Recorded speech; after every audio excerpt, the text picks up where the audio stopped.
Hi, so welcome to the Fitness Without Filter podcast with me, Richard Palfrey.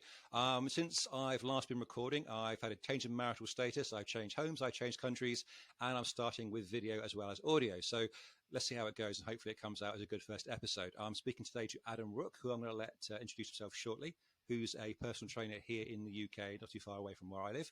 So Adam, over to you, and please introduce yourself, buddy. All yours. Hi, yeah, sure. I'm Adam Rooke. I'm 46 years old, or 46 years young, as I like to say.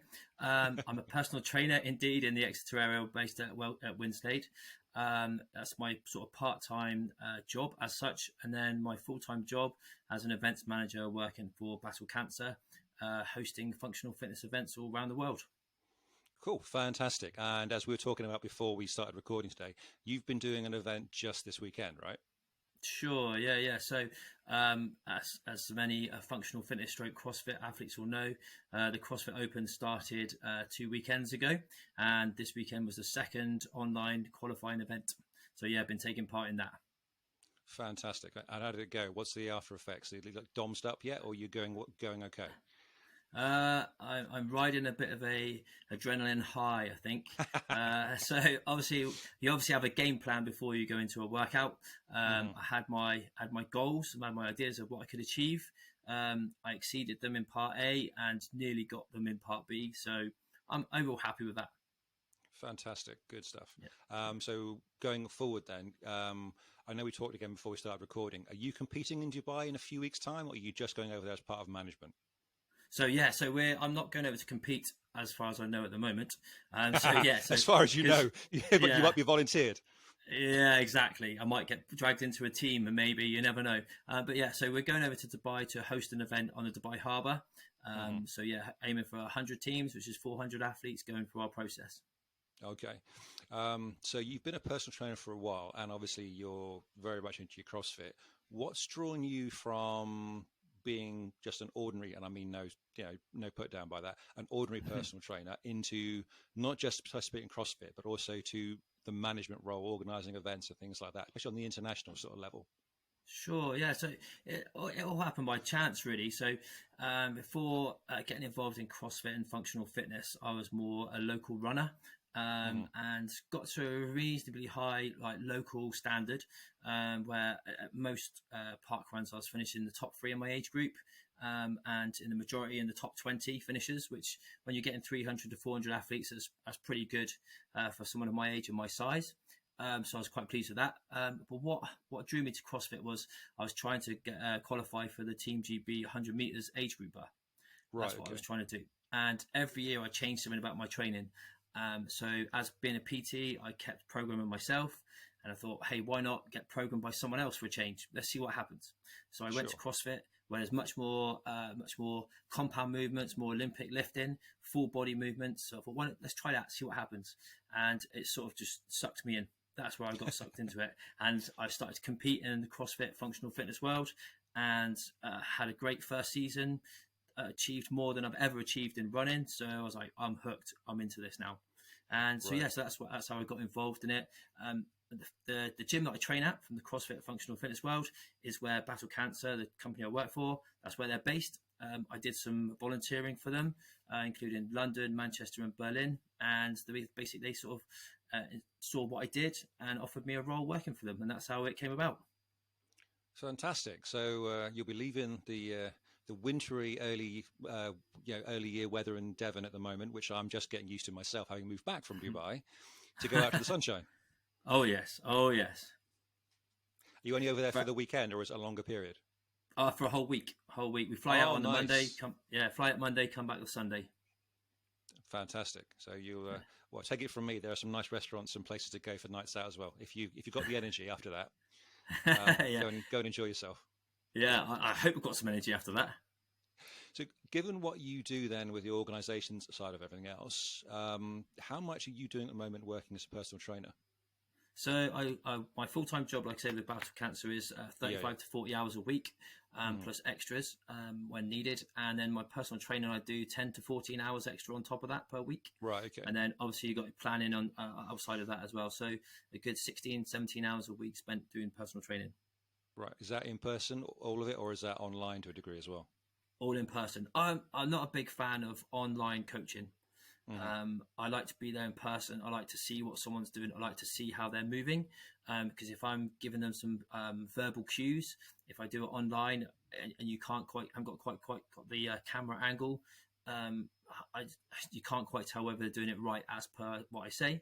And Sure. from the point of view of safety, I'd rather be there in person so I can stop them if straight away. Because, like you say, if you're doing it online, there can be a slight delay. So if I'm Yes. to Yeah. say stop and they don't stop at the same time, who knows what I could do to them, and I'd rather not put myself in that position, nor the athlete that I'm working with.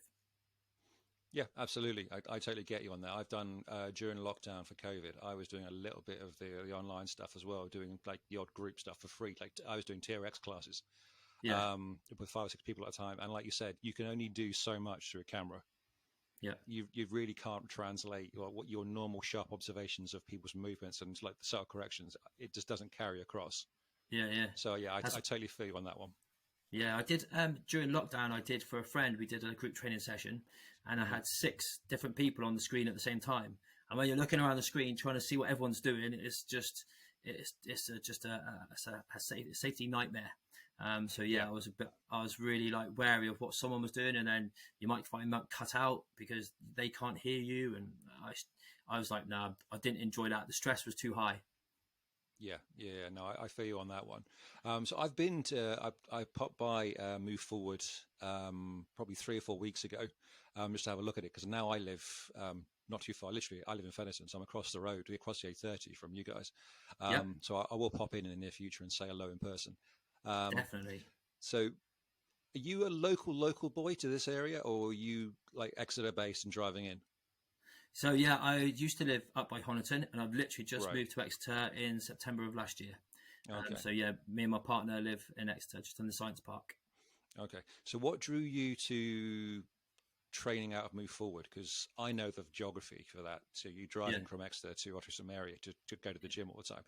What drew you to that gym? Because there are CrossFit gyms nearer to you than that one. there is. Yeah, yeah. Uh, in all honesty, CrossFit X, CrossFit Pi, CrossFit Pi is a little bit further away from me. CrossFit X and Driving to Move Forward are pretty much the same time and distance. But when I Right. Okay. first went to Move Forward, I lived just outside Honiton, so that was the closest. Ah, right. Okay. I got you. Yeah, that Yeah, makes sense. yeah, So if you think back then, I'm jumping around a little bit in the order of points I was going to talk to you about, but it's going to work. If you, I hope. yeah, If you think back then to when you started as a personal trainer, yeah. what do you think the differences are now in the industry compared to when you started to where we are now? Because I mean, my career is 14, 15 years at the moment, and I know Yeah, there are some significant changes in attitudes and practices. I mean, yeah. what have you sort of seen in that regard? So there's definitely from the personal training side of things. There's definitely a lot more emphasis on the nutrition side of things, Mm, and there's also a lot more emphasis because of COVID on the online training and online programming, and not so much focus on the whole face to face. So I think that's the biggest differences that I've noticed in the last few years in particular. But yeah, finally, people are trying to embrace the whole nutrition, which is crucial because, like you're 80% of what you are is what you eat. So yeah, sure. so you need to focus on that bit more than the training, and how, like I say to my clients on a regular basis. I mean, how many hours are there in a week? 168 hours in the week, and I can only control one of them, or two of them, or three of them. It's up to them to manage the rest. So they can completely undo everything I do with them through their nutrition and their fueling systems. Yeah, I mean it is very true. Like you say, people I think the same. People have the idea of like holistic approach to health has sort of sunk in a lot more than it Yeah, ever used to. The idea of your lifestyle is a factor, how you eat is a factor, how you manage your stress and your sleep and all that, it has started to really take shape, which is great because people understand that bit more. It's not a case of, oh, just go and get thrashed in the gym a few days a week and then you're good. yeah, Compared yeah, to what it used to be, because I've got a personal trainer, so I'm going to die every few days when I go and see him in the gym, and that's the limit of their expectations. yeah. It has Exactly. changed. Has changed somewhat. Yeah. Um, so if I'm coming to you now as a new client, Hmm. or the typical people you get on like day one, what Yeah. would you say to them to expect on their first session with you as a high quality trainer? Yeah, rather than just sure. I'm going to thrash the bollocks off you. What would you, I'm going to destroy you because I can. It's good for my ego. No, Yeah, no. yeah. What would you say to them they should expect from a quality trainer? Okay, so normally I'd have had like a telephone interview with that person first, because that's normally how they find out about me, either through email or telephone. I'd have a good chat with them to find out exactly what their history is, Mm. and I ask key questions to what they say, because normally people will big themselves up and say, I did this or I achieved that, and so you sort of like try to build an image of what they're talking about, ask them various questions based on what they say, which then sort of like draws out a bit more information about actually what sort of level of athlete they are. And then I strongly advise them that I will be doing a lot of testing in the first session through various movements, through mobility, through various strength work. But those movements will be based on the goals that we've discussed. So like recently I took on a guy who is really interested in improving his surfing. So all of his movements are based around the whole movement, getting up on the board, getting up to your feet as quickly as you can, a lot of hinging, a lot of squat power, a lot of upper body paddle for paddling out. So I tested a lot of things around those movements before on our first sessions. Okay, so you touched on something there that I've only seen, I would say, a smaller degree of coaches and trainers than the larger degree, which is you, like me, actually listen to the poor bastard who's paying you money to get beaten up in the gym.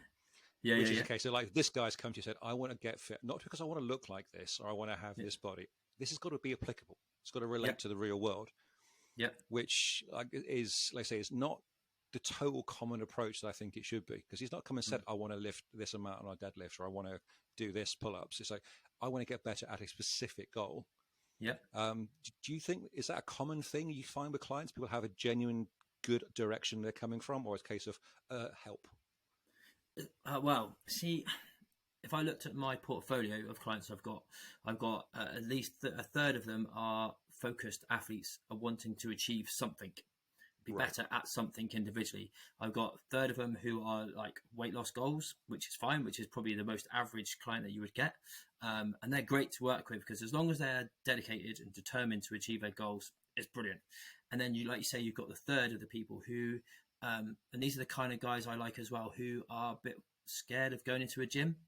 Um, and like luckily the place where I work is very much PT one-to-one, like maybe a few other PTs working in there at the same time, so it's a very small, very close environment. There's no people chucking weights around all the time, so it's not, not it's not doesn't it's no there's no threatening behavior there, so people can come in there and they can feel safe, secure, and not embarrassed about not knowing anything. And Right. so what I like to coach them on, these are the moves that you can do in the gym. I show them workouts that they can do. I show them what moves they can put together. I show them how they can use 2 or 3 bits of kit that they can select themselves and take to a certain area of the gym and feel confident to work out in front of other people. But also reminding them that the people in the gym that they're looking at, who think they know what they're doing, are probably in the same boat as them. Yeah. Which is, I mean, like I went to the gym with my son the other day, and my son's exactly that. He was just really nervous about going to the gym. He felt like he didn't know, he didn't look like he knew what he was doing, and he wanted to look like he knew what he was doing. And I was like, well, you tell me what you see in the gym right now. We're both on the bikes warming up together, chatting away. And I said, tell me what you see. He goes, oh, that guy over there, he's doing this, that, and the other. And I said, yeah, but if you look at the moves he's doing, they're not linked. He's literally Mm. looking at YouTube. He's on his phone, got his headphones on. He's probably got YouTube on his account. He's going, oh, that move looks really cool, so I'll do that. And I said, look, and then look at the next move he's just done. They just don't go together. His programming is not right. He's just trying to draw things from everywhere to look Yeah. good. And I said, Mhm. like, how I want you to look in the gym, and I understand what you're saying to me, son, is you want to look like you know what you're doing with a purpose. And that's exactly how you should go to the gym. Yeah, I absolutely agree. Like I said, it's that relevance, it's that real world application for what you do. I mean, we were talking before again we started recording Yeah. about endurance sports, marathons, triathlons, that kind of stuff. Now, I've always said that what you do, whether it's rehab, sport specific, like fitness health, you're essentially trying to get more efficient at what you're doing. Whether it's running, whether it's weightlifting, you're trying to start from the base, build up, like I say, and it should have a productive pathway. It should have a program. It doesn't have to be massively complicated, because one of the things I found as I'm nearing 42 now is that the older I've gotten, the less I'm doing per program. It's just relevant, and the effort I put in is greater to achieve the same goals. Yeah. You know, when I used to go to the gym when I was in the military, I might go for an hour and a half of an evening, and I'd be there going through God knows how many exercises and reps. And I go, you know what, 20 odd years ago, yeah, I could do that. Yeah. And I don't want to now. I don't need to now, because I'm not trying to be that person anymore. But my goals are always relevant with my training. Mm-hmm. And like you say, this guy that you're pointing out to your son was Yeah. probably caning himself doing X, Y, and Z, but it doesn't apply to anything. Yeah. You know, it's the old sort of like the male, if we take stereotypical guys going to a gym sort of workout, it will be a 5-minute slow walk on a treadmill or a pedal on a bike. Then it'll be straight after the bench press, and then it'll be some stretches and abs. Yeah. At the end. What were you doing? Yeah. Because nothing there, like you say, links A, B, C. Yeah. You threw stuff there because either you're uninformed, not really that bothered, or you're being a little bit lazy because you don't want to work that hard. Yeah. No, I agree on that. Like, so, I mean, from the whole programming point of view, so I take part in high rocks events as well through the UK. Right. And so like the sled push is the hardest part of in my opinion, the hardest part of the event. I always feel the worst coming off that part of the workout. So I luckily got involved with a guy who's programmed a 12-week program for how to improve your sled push. So right. I'm following that, because my belief as a personal trainer also is that I don't know everything, not at all. And I'd rather seek advice and learn from people who know specifics, and then take that on board, and then obviously deliver that back to my clients as well, give them tips. I mean, I've seen some of my clients' PBs go up by 15, 20 kilos over the space of 3 weeks, just from a different cue that I've learned from someone else. Right. And it's just incredible. I see a lot of PTs who are very narrow-minded and don't have coaches themselves. And so they're not learning. They just think they know how to deliver. They think they know what's right. And don't get me wrong, in certain times they may be right. But in general, when you watch them deliver, you're like, are you sure?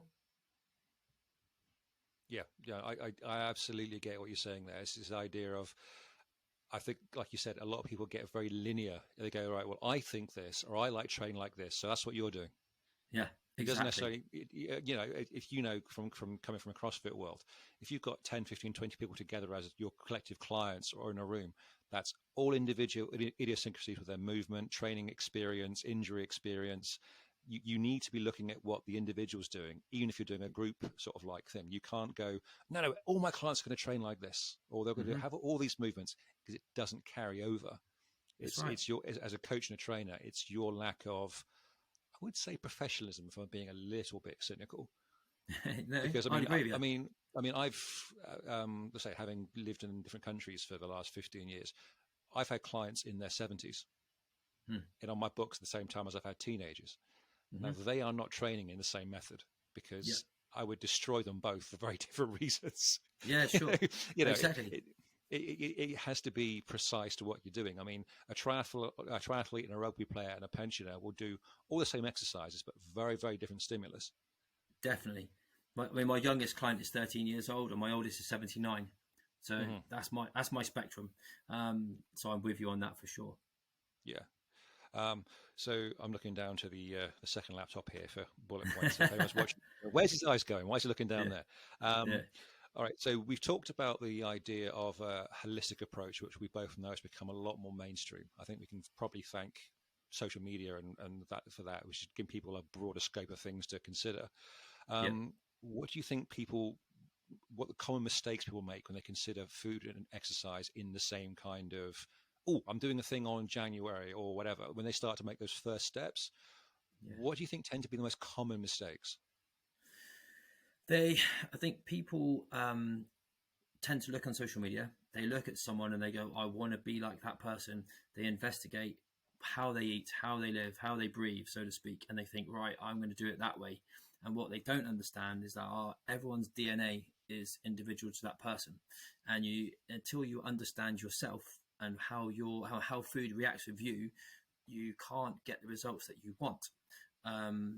So like I know when I was younger, I could eat pasta, bread, potatoes till the cows come home, and I wouldn't change shape or size. I'd be exactly the same that evening as I was the next morning.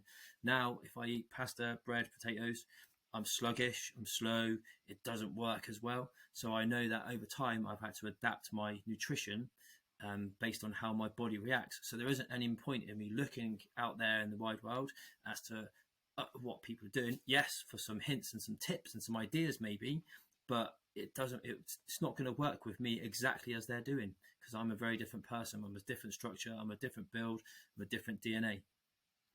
Yeah, it's the idea of thinking about what you are and what you're doing at that time. I mean, I remember a conversation having, you mentioned that, working once with a guy who was very senior in the banking world.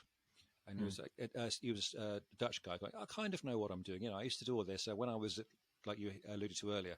Oh yeah, I used to play soccer, as he called it, being European, when I was Yeah, at university. I was like, yeah, but that was 25 years ago. yeah, You knew what you were doing when you were in your early 20s. You're now yeah, 25 years older. You've literally sat on your ass your entire career since then, because you have. yeah, Just yeah, be honest. You're married with 2 kids. You're pushing 50. You cannot look me in the face and say, "Oh yeah, I can kind of do what I used to do." Because no, you can't. yeah, yeah, You know, exactly. time and lifestyle has changed you drastically since then. So you need Yeah, to look at what's applicable. I think yeah, that's very much a mistake a lot of people go into. Like you said, they look at social media and go, "I'm going to do that," because the person doing it looks great, like, even though they've been doing it for 10 years and they're 20 years younger than me. yeah, You know, go, "Yeah, oh, I used to do this years and years ago." Yeah, but that's not you now. yeah. They may be lucky. Don't get me wrong. Yeah, They yeah, might be yeah. lucky, and it might work, but there'll be a very few and far between people that it actually works for. Yeah, I mean, I know when CrossFit had a huge surge in popularity, maybe 10, 12 years ago, Mm. because I was actively working then as a therapist and a trainer, Yeah, that I had no shortage of new clients in the therapy world because everyone dived in going, oh, I'm not going to go to a class just yet. I'll try and do stuff on my own. Or they went yeah, too hard, too fast in a CrossFit class. yeah, I was yeah, like, oh, my back, my shoulder, whatever. I was like, okay, talk me through what you were doing. Okay, we're supposed to yeah, be doing this. All right. Did you pay attention to the coach? No, I went hard. Like, and you wonder why your shoulders are screwed, yeah, yeah. you know, Exactly. I mean, or you've gone too hard. yeah, that's what I like about the move forward. So like I said, I'm only in my second year now of my journey with CrossFit, and Mm, like in my opinion, I'm progressing nicely. So I know what I achieved last year, and I know what my goals are for this year. I'm clearer about what I want to achieve in a safe way than I've ever been. Whether that's like just coincidence that my age, learnings, and move forwards all to come together at the same time, but the coaching at move forward has certainly helped me achieve what I want to achieve in a nice, safe manner. yeah. Okay. So, like I say, I think we're pretty much aligned there in the way that Mm. we see how people could go forward and how they make mistakes. Yeah, Um, do you beat yourself around the head trying to correct people, or you try and steer them from day one to in their own best interest? Because I've had to do both approaches depending on the client sometimes, and you think, yeah, I'm trying my best to let you see the progress in yourself so that you understand where you're going, because then it will stick up here. yeah, yeah. Sure. But So, there are some people uh, you've got to take by the scruff of the neck and sort of shake and go, "Come on, you know you're doing this fucking wrong." yeah, exactly. So with my clients who are there where they're achieving, I literally go back through their sessions and show, look, this is what you did on day one, this is what you did week 4, and this is what you're now doing on week 8. You Right. can now see, even though you may not feel you've achieved, look at the difference in the sessions that you're doing now. And so that's the first thing I would show them. With regards to people that are doing it wrong, yeah, that's a massive bugbear, and I've got no problems with approaching people in a gym if I think they're doing it unsafely. Because I'd want someone to talk to me if they thought I was doing a move unsafely. Hmm. Equally, I'd want them to go and talk to my children if they saw my children in the gym doing something unsafe. Yeah, so I will go and talk to them. But I probably take it a bit more of a gentler approach rather than shaking them and swearing in their face, telling them they're doing them wrong. Yeah, So yeah, I no, probably take a that's different not approach. Yeah, that was I hyperbole like on that my part. approach. I Yeah, wouldn't do it, but yeah. we can think it. Yeah, I like it though. I like it. I might try it, see what happens to my portfolio. So when I'm calling on you to recover some costs from my lost clients, okay, Yeah, we'll yeah, have a yeah. conversation again. No, so yeah, so I'm more like I try to break it down a bit more. So if I see them doing something wrong, I won't do that move for a little while. I'll break the move down into different components and work on each component at separate times, and then bring it all back together. Okay, yeah, no, I totally get you on that one. So again, talking about people who are maybe going into the idea of exercising and taking care of their health from like an absolute beginning point, or even people who've been doing things casually for a few years. Yeah. What do you think people's attitudes should be for their own best interests, and where do you think people are getting a little bit maybe misdirected in the current social media crazy world that we live in? Okay, so I think in the social media side of things, it's definitely about body beautiful, and that's what, unfortunately, is a real sad state of affairs, in my opinion. So that, if you could feel really good about yourself, and you could go on social media and you could feel really bad about yourself within minutes, because you've got these aesthetically amazing bodies that are on there, and you think, oh, I'm doing really good, and then you see that and you think, oh, I'm not doing so good. But then you have that's the bit that I don't like. That's the bit I don't like. And people are being misled by, this is what you should look like, and it's got nothing to do with it. Absolutely nothing to do with it. So my daughter plays rugby, and I used to coach with the team as well until I got my job with Battle Cancer. So obviously I'm not around as much. But rugby, CrossFit, how it's so inclusive of everybody. Every shape and size matters. You don't get singled out, and where social media does exactly that, it singles people out for not looking good, and also highlights the people that do look good, and that can be really demoralizing for someone who's just starting their fitness journey.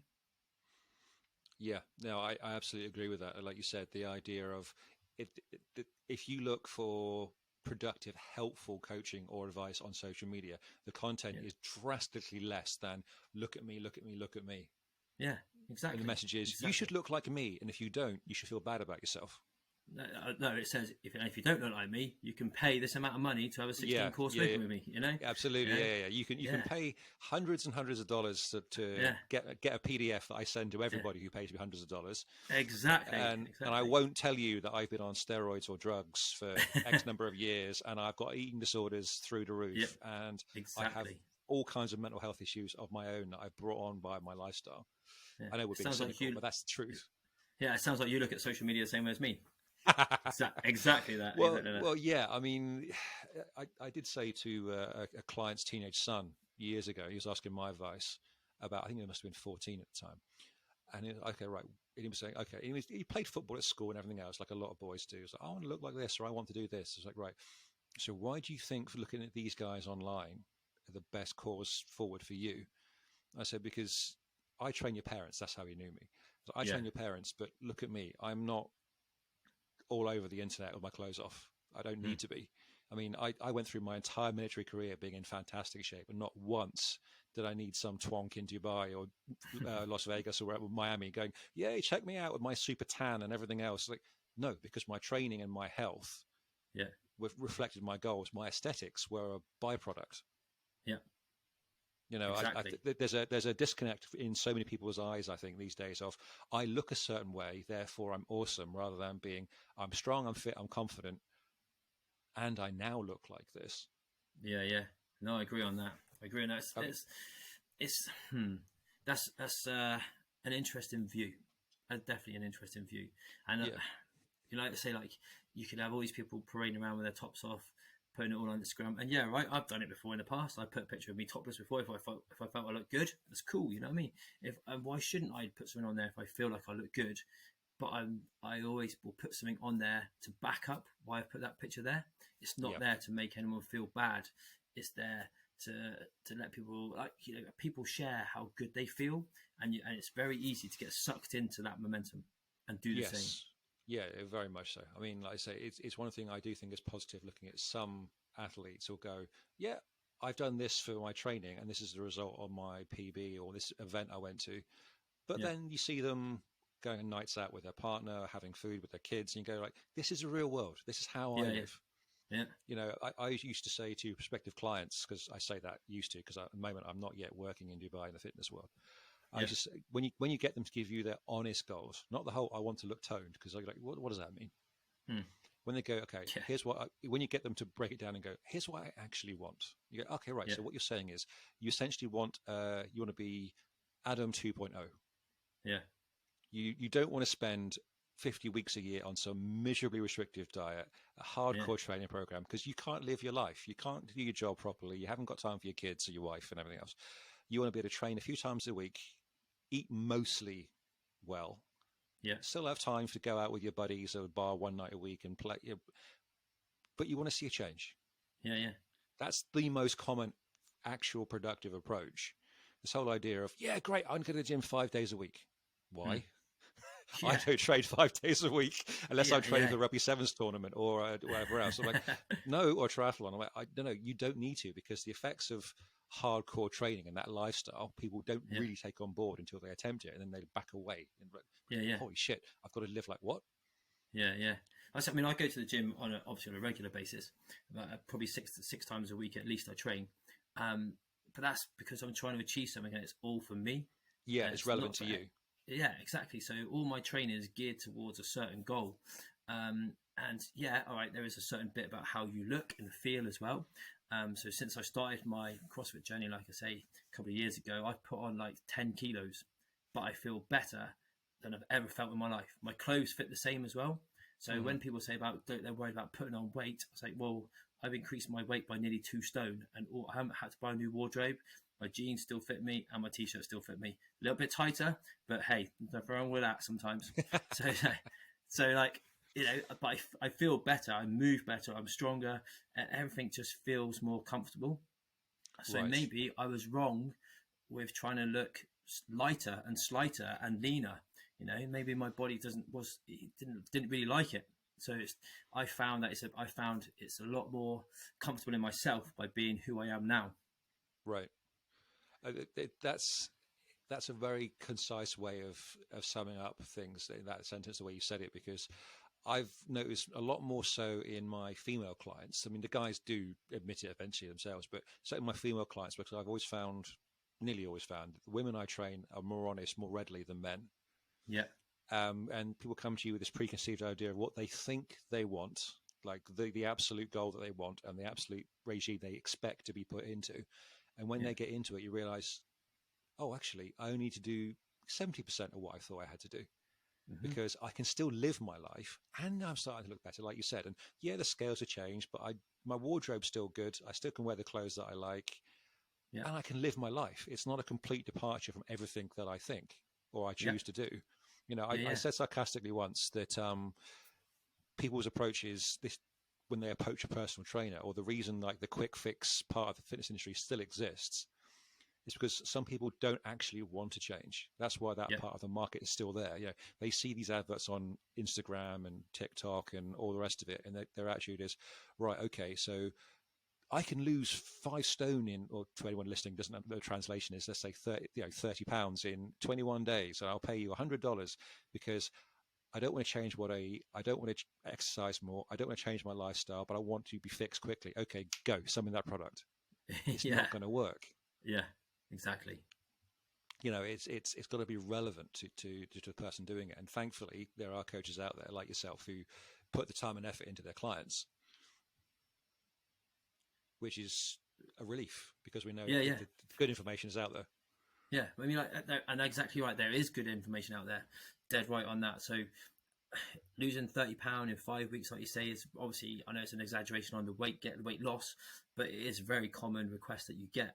And like I say to people, like if you lost those £30 in 5 weeks, I can guarantee you'll put it back on. So don't bother giving me the money. Go to another PT. If all you want is a PT to do that with you, that's fine. Crack on. But I'm not going to do that, because I can guarantee you'll put it back on. It's better to lose weight at a slower rate and making life changes, which it's worth investing the money. Invest the money in life changes, not invest the money in quick fixes. And that's how I promote my nutrition advice side of things. You can eat anything you like, as long as it's the right food and the right size portions, the right control. I mean, calories is the common thing people talk about. And I do talk about calories as well, but I use calories as my fuel. So I would eat whatever I like, as long as I've eaten the right amount of calories. Sure. Yeah, that's the thing. Yeah, like you said again, it's just that information. It's calories as a concept is a great thing to have in your head, but you need to understand the quality and quantity sort of like ratio. That's the key Yeah, part of that everyone tends to forget. Because I've said to people before, and they go, "Oh yeah, I can eat this number of calories a day." I was like, "Okay, well here's a bag of sugar and a spoon. yeah, exactly. Crack on. You can get calories from that." Or do you mean you know how the numbers should line up? You don't know Yeah, what the foods are, what the balance for your meals are going to be. You go, "Oh no, yeah, that's not. I don't get that." That's what you yeah, need to work on. yeah, exactly. And when you understand it, it's you feel so much better. You feel so Yeah, much better about absolutely. yourself. Yeah. You know. And if you understand as well that certain foods have got higher density calorie, Yeah, per volume than others, you go, oh yeah, you know what? I can eat shitloads of that. yeah, Whereas I don't want to have that much of this because, I mean, I didn't have breakfast this morning, but I went out with my girlfriend for yeah, we had a late cooked breakfast. yeah, So we had bacon, sausage, eggs, etc., etc. But yeah, I've not felt like I need to eat the rest of the day because it was calorie dense, fat protein. yeah, I didn't miss dinner because I was punishing myself. I just went, I'm not yeah, hungry yeah, because exactly. And that, we're filming this. For anyone not knowing, it's looking at the corner of my screen. It's 9 p.m. I yeah, ate at midday yeah. and I'm I'm with fine. you. Yeah, I think I had banana before I went to train this morning, and then a bagel before I went to watch Exeter Chiefs play, and Yep. then me and my partner we had snack when we got back from that, and then we had tea at 7 o'clock, and that's Right. basically how my eating's been for the day. And I've not Hmm. once felt hungry, and I also don't feel over full, which is crucial because I definitely don't want to be go to bed on a full stomach. No, no, absolutely not. I mean, I was listening. I was working with my man in the garden, but putting some stuff in his back garden. It was of my parents' house, but I listened to Chiefs on the radio. So Yeah, yeah. anyone listening to this has no clue what we're talking about. It's the local Premier Rugby team. Yeah, and what a game it was as well. Yeah, absolutely. From what I heard, Yeah, quite why Jack Noel and Sam Simmons aren't playing for England at the Six Nations. That's a conversation for another day. But definitely, yeah, and a few others probably as well. I'd say, yeah, you absolutely know, true. And yeah, Farrell was past it. He can't kick for shit anymore. But yeah, hey, that's just a biased opinion. yeah, But okay, so moving on then. You're a dad. yeah, I'm not, so I'm talking to you now as someone who's got lots of younger people in my family, and they've got their own kids, but I don't have my own yet. yeah. Um, I've seen, and you know, that kids follow their parents' examples. So when it comes to lifestyle and food and all that, teen obesity is going up year upon year upon year upon year, and it does not differ. There's no like plateau or drop. Yeah. What do you think are changes that realistically now we need to be bringing into place? Because I imagine your kids are active because that's a lifestyle I'm sure you lead Yeah, as a family. But we've all seen the opposite side of the scale. yeah. So what do you think are some of the changes that realistically now people need to look at to I think, make a yeah, dent on bad health for kids and teenagers? I think what we need to look at is also where it all started from as well. Hmm. So, like I said, like we expect so much from our children these days. They're Yeah. going to school, they're going to college, they're given so much homework to do. And social media, unfortunately, is a fact of life for everybody. It dictates a lot of their life. Like I said, I've been coaching rugby in children for a long time now. Only, like I said, only recently stopped, and the change has been massive. So since social media become bigger and bigger and bigger, it's children are more. There's more pressure on that side of things than actually getting out and doing things. And parents, in my opinion, and it is only my opinion, they're just as busy as their children, so it's just as easy for them to go, hey, do you know what? Have some time on your laptop, have some time on your phone, have some time on your games console, and before you know it, an hour, 2 hours have passed, and then that's the night gone. They've got home from school, all they've done is sat on their butts, they've eaten, and they've just played computers or watched TV, and that's all they've done. Yeah. So I think we need to unbreak that side of things. So like I say, I always encourage my children to try every sport. So my boy played football, he played rugby, he got him into athletics as well until he could make his own mind up what to do. And when he got to 16, as a typical lad, he found girls and other things. That's his choice, you know what I mean? As a typical lad, and that's fine. I like, yeah, crack on, you go and explore that world as well. And now he's 18, 19, and he's just come back to wanting to go to the gym. So everything he did pre-16 and pre-finding the girls, all of a sudden it's sort of like it's made sense. He's like, yeah, you know what, I need to be fit. I need to do these things. I need to look after myself because no one else is going to do it for me. And luckily, we never fed him too much wrong stuff. But the thing is, if you don't give him the wrong stuff, all his friends are being given it, and then it singles him out. So Sure. we're very much in this situation whereby if one parent does it, everybody has to do it. And we need to break that chain. Sure. So, like my partner, so we've got 2 stepchildren with her, and they're like, she's never let them eat bad food, wrong food, in mass. So it's a treat, it's a reward for doing stuff and things like that. So they eat nice and healthy all the time. And it's so refreshing to see someone who's not sucked into this this way of life of being dictated to by, just because so and so does it, I've got to do it. She's like, well, that's their choice. That's not what I'm going to do. And like, it's so refreshing to see. So all of our kids together are all active in some way, shape, or form, which is great. So like I said, my eldest, he goes to the gym now and started doing that sort of thing. My daughter plays rugby and uses the gym as well. And then her eldest is into dancing and theatre, so she's active through there. And the youngest is playing rugby as well. So it's like we've got everything going on. Sure. It sounds like you've got a fantastically active family. I think maybe you and I have come from a experience that not everyone has, because we've grown up more rural than in a city. So we get the chance. The fresh air is always there, and the space is always there, and schools and communities do things. But that's not to say if you live in the middle of a city, which I have done in my life, you can't go and do things. There are always gyms open to you. If you can't afford that, fresh air is free. Exactly. You can always be out, go for a walk. There's always things you can do. I think, like you said, the whole, everything's got to be by a screen these days. Everyone's busy. It's very easy to go, just go and put your brain into this screen for an hour or 2 hours. I do think there's a big departure in terms of just awareness of spending time with your friends and your family and your kids that has led a long way to this growth of lack of activity in everything, but certainly when it comes to children. One of my clients in Saudi Arabia was a teenager of 14. Now, I'd known the kid before I got him on my books as a client since he was 10, because I used to train his father. So I knew him when he was a smaller kid, and I hadn't seen him for a few years. And then one day, his dad, because I moved to Riyadh for a period of time from Dubai, he's like, would you work with my son? I said, yeah, sure. I haven't seen him in a few years. It'd be nice to catch up. Now, this kid was 5'9", 5'10"-ish at 14. He weighed 10 pounds less than me. Jeez. And I'm, to those of you who don't know me, and you don't see me on a screen that's that big, I'm 6'4" and pushing 19 stone. Ex-soldier, been active all my life. So the fact that this kid was, and so that mass was not muscular. And I sat down over a few chats, so I didn't want him to think I was on his case, because I hadn't started working with him yet, and broke down his lifestyle and what he was interested in. And because his parents were divorced in an Arabic world, for those of you who don't know, things obviously culturally are different. His parents had decided, rather than split them up, because he had 2 younger siblings, all the kids live with their mother.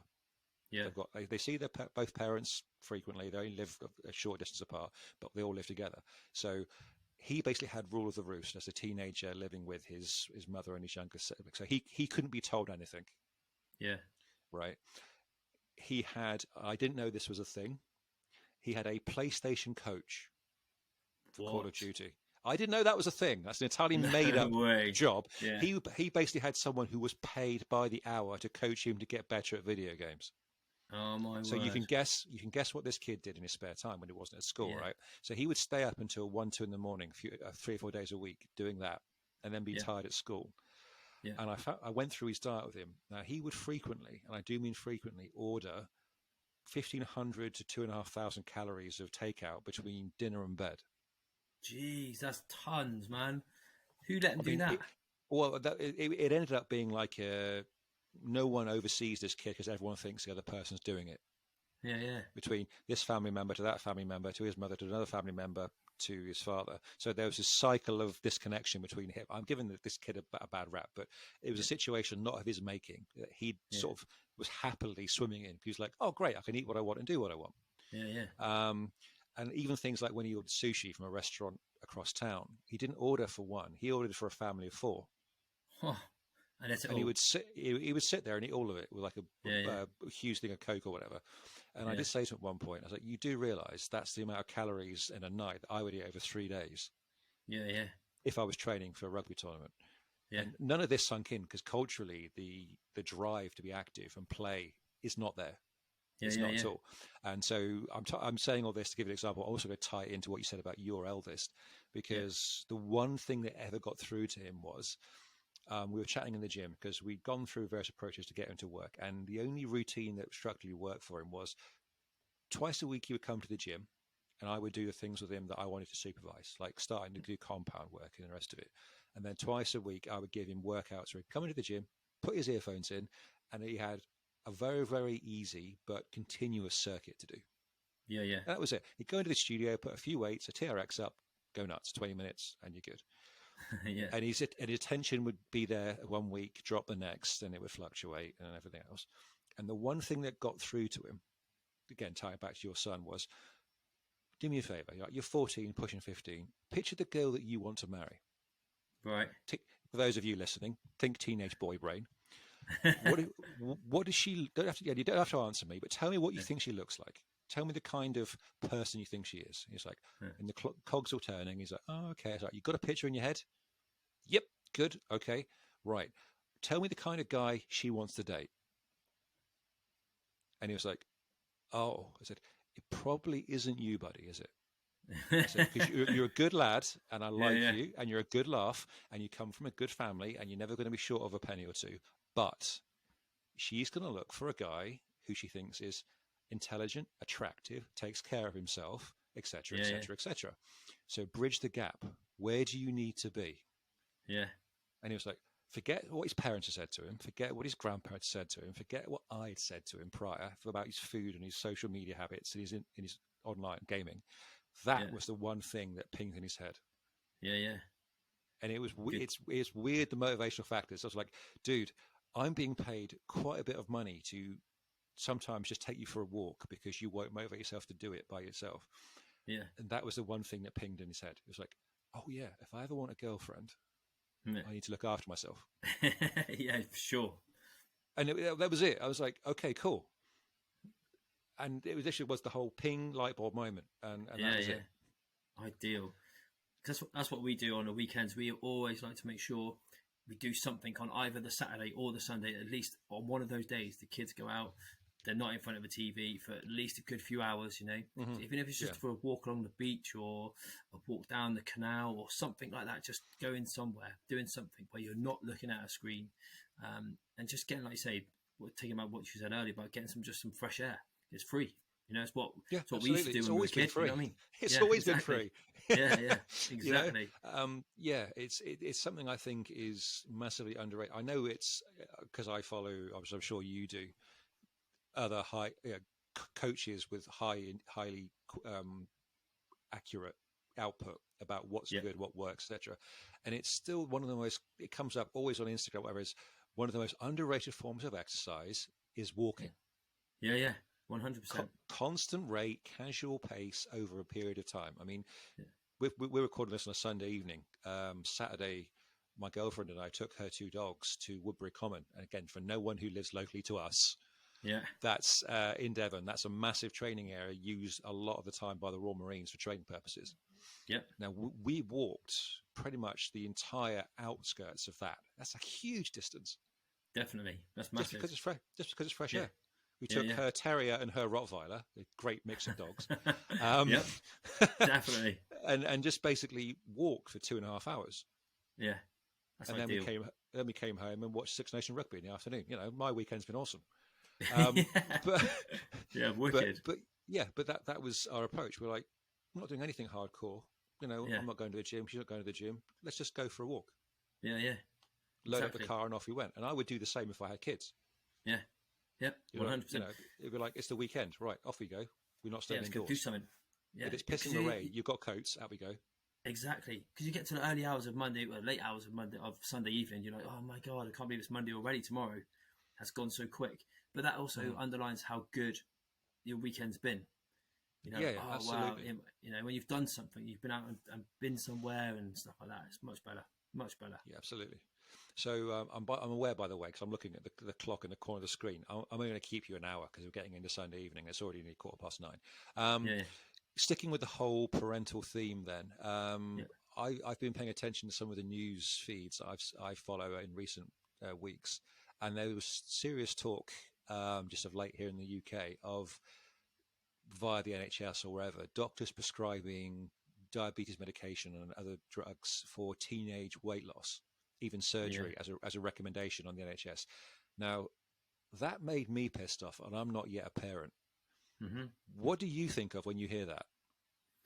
It's painting the wrong impression straight away. It shows that anyone who's tending towards obesity can be fixed with drugs, and so it's given them a way out. So it's like, it doesn't matter if I eat, or it doesn't matter if I get overweight, it doesn't matter if I'm down the diabetes line, I can get fixed by a doctor, rather than actually doing something yourself.